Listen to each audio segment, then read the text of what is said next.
Hi, let's understand why do we need exit strategy framework for the cloud platforms, right?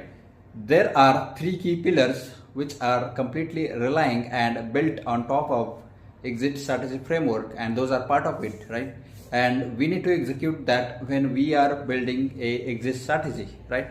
So what are those and how those are going to help us and work on it, right? So let's understand them one by one. So first one is defining, second one is design, and third one is develop, right? So these are the three areas where we would be doing a lot many underground activities, underground work, which is going to define what actually we are going to do. So let's talk about the first define.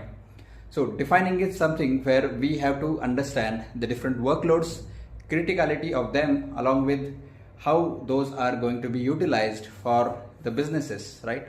What actually we need to build and how we should be making sure, because we would be relying on exit strategy. That means we got to build something which is going to be easy and is going to be sustainable as well. So that's the define strategy or define pillar of exit strategy framework.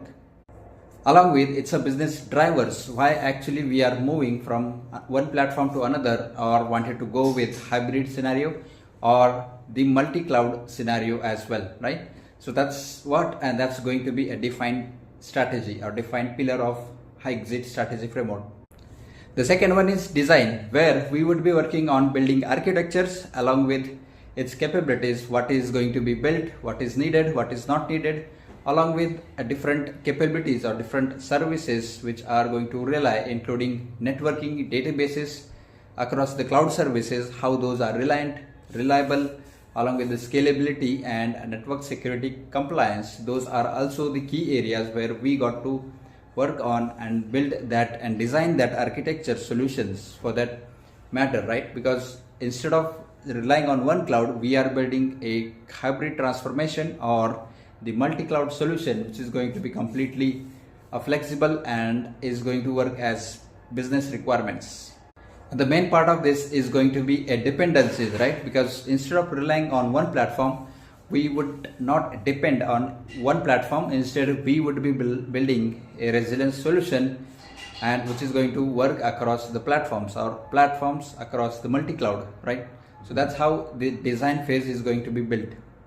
And the last one is develop, where we would be building cutover, migration, implementation and decommissioning services, right? Where we have to thought about it, make sure we are building it appropriately, right? And that's how it is going to be. So that's it for this one.